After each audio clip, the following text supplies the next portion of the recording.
Como a esta sazón notábase don Dionís que entre unas y otras las horas del calor eran pasadas y el vientecillo de la tarde comenzaba a mover las hojas de los chopos y a refrescar los campos, dio orden a su comitiva para que aderezasen las caballerías que andaban paciendo sueltas por el inmediato soto, y cuando todo estuvo a punto hizo seña a los unos para que soltasen las traíllas y a los otros para que tocasen las trompas, y saliendo en tropel de la chopera prosiguió adelante la interrumpida caza.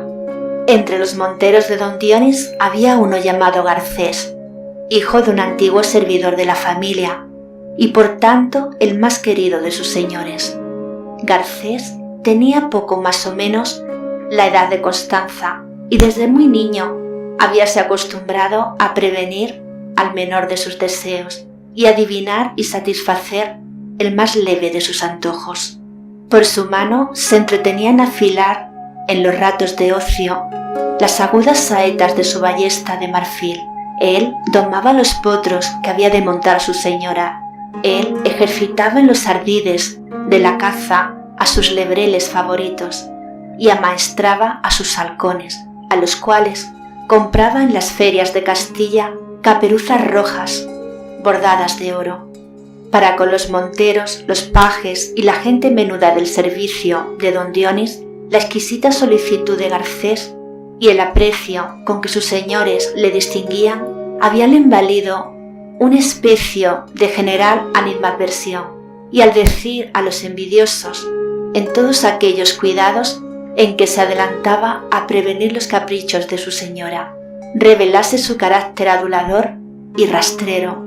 No faltaban, sin embargo, algunos que más avisados o maliciosos creyeron sorprender en la asiduidad del solícito mancebo algunas señales de mal disimulado amor. Si en efecto era así, el oculto cariño de Garcés tenía más que sobrada disculpa en la incomparable hermosura de Constanza.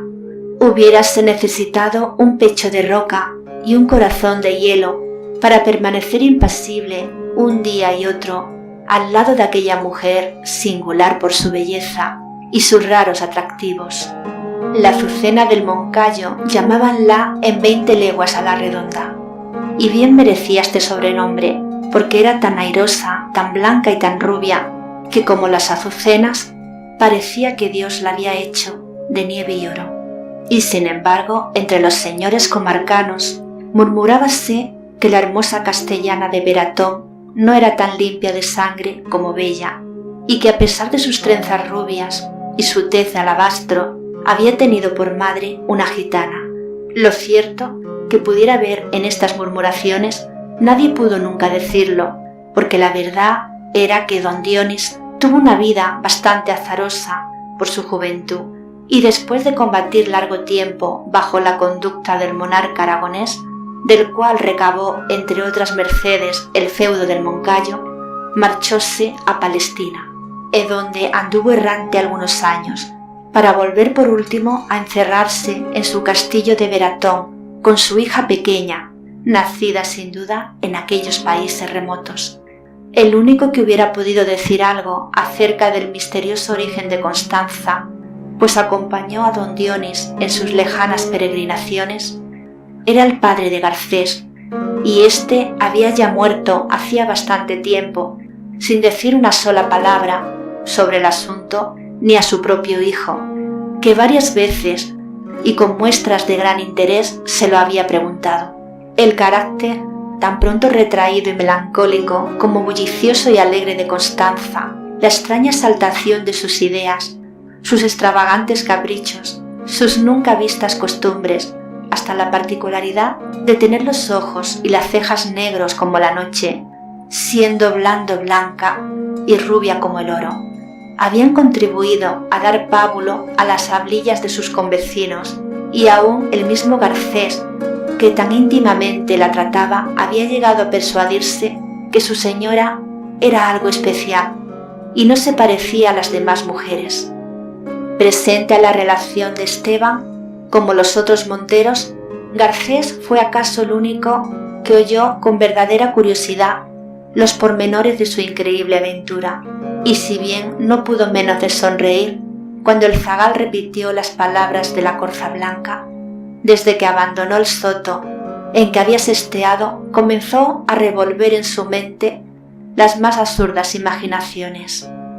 No cabe duda que todo eso de hablar las corzas es pura aprensión de Esteban, que es un completo mentecato, decía entre sí el joven montero, mientras que, jinete en un poderoso alazán, seguía a paso el palafrén de Constanza, la cual también parecía mostrarse un tanto distraída y silenciosa, y retirada del tropel de los cazadores, apenas tomaba parte en la fiesta. Pero, ¿quién dice que en lo que se refiere a ese simple no existirá algo de verdad?, prosiguió pensando el mancebo. Cosas más extrañas hemos visto en el mundo, y una corza blanca bien puede haberla, puesto que, si se ha de dar crédito a las cantigas del país, San Humberto, patrón de los cazadores, tenía una. Oh, si yo pudiese coger viva una corza blanca para ofrecérsela a mi señora. Así pensando y discurriendo, pasó Garcés la tarde, y cuando ya el sol comenzó a esconderse por detrás de las cetrinas lomas, y don Dionís mandó volver grupas a su gente para tornar al castillo, separóse sin ser notado de la comitiva y echó en busca del zagal por lo más espeso e intrincado del monte. La noche había cerrado casi por completo cuando don Dionís llegaba a las puertas de su castillo. Acto continuo dispusieron una frugal colocación y sentóse con su hija en la mesa. ¿Y Garcés dónde está?, preguntó Constanza, notando que su montero no se encontraba allí para servirla como tenía de costumbre. No sabemos, se apresuraron a contestar los otros servidores. Desapareció entre nosotros cerca de la cañada, y esta es la hora que todavía no le hemos visto. En este punto llegó Garcés todo sofocado, cubierta aún de sudor la frente, pero con la cara más regocijada y satisfecha que pudiera imaginarse. «Perdóname, señora», rogó, dirigiéndose a Constanza. «Perdonadme si he faltado un momento a mi obligación, pero allá de donde vengo a todo correr, de mi caballo,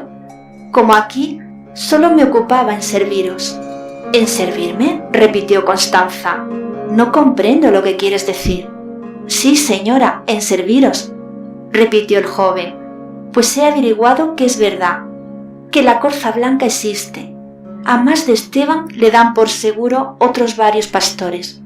que juran haberla visto más de una vez, y con ayuda de los cuales espero en Dios y en mi patrón San Humberto, que antes de 3 días, viva o muerta, os la traeré al castillo». «Va, va», exclamó Constanza, con aire de zumba, mientras hacían coro a sus palabras las risas más o menos disimuladas de los presentes. «Déjate de cacerías nocturnas y de corzas blancas. Mira que el diablo ha en la flor de tentar a los simples, y si te empeñas en andarle a los talones, va a dar que reír contigo como con el pobre Esteban». «Señora», interrumpió Garcés, con voz entrecortada y disimulando en lo posible la cólera que le producía el burlón regocijo de sus compañeros, «yo no me he visto nunca con el diablo, y por consiguiente no sé todavía cómo las gasta, pero conmigo os juro que todo podrá hacer menos dar que reír, porque el uso de ese privilegio solo en vos sé tolerarlo». Constanza conoció el efecto que su burla había producido en el enamorado joven, pero deseando apurar su paciencia hasta lo último, tornó a decir en el mismo tono: «¿Y si al dispararle te saluda con alguna risa del género de la que oyó Esteban? ¿O se te ríe en la nariz y al escuchar sus sobrenaturales carcajadas se te cae la ballesta de las manos y antes de reponerte del susto ya ha desaparecido la corza blanca, más ligera que un relámpago?» «Oh», exclamó Garcés, «en cuanto a eso, ¿estás segura que como yo la topase de ballesta, aunque me hiciese más monos que un juglar, aunque me hablara, no ya en romance, sino en latín, como el abad de Munilla, no se iba sin un arpón en el cuerpo. En este punto del diálogo terció don Dionís, y con una desesperante gravedad a través de la que se adivinaba toda la ironía de sus palabras, comenzó a darle al ya sendereado mozo los consejos más originales del mundo, para el caso de que se encontrase de manos a boca con el demonio convertido en corza blanca. A cada nueva ocurrencia de su padre, Constanza fijaba sus ojos en el atribulado Garcés y rompía a reír como una loca, en tanto que los otros servidores reforzaban las burlas con sus miradas de inteligencia y su mal encubierto gozo. Mientras duró la colocación, prolongóse esta escena en que la credulidad del joven Montero fue, por decirlo así, el tema obligado del general regocijo, de modo que cuando se levantaron los paños y don Dionís y Constanza se retiraron a sus habitaciones y toda la gente del castillo se entregó al reposo, Garcés permaneció un largo espacio de tiempo irresoluto, dudando si, a pesar de las burlas de sus señores, proseguiría firme en sus propósitos o desistiría completamente de la empresa. «¿Y qué diantre?», exclamó, saliendo del estado de incertidumbre en que se encontraba. «Mayor mal del que me ha sucedido no puede sucederme. Y si, por el contrario, es verdad lo que nos ha contado Esteban, entonces, ¿cómo he de saborear mi triunfo?». Esto diciendo, armó su ballesta, no sin haberle hecho antes la señal de la cruz en la punta de la vira, y colocándosela a la espalda, se dirigió a la poterna del castillo para tomar la vereda del monte.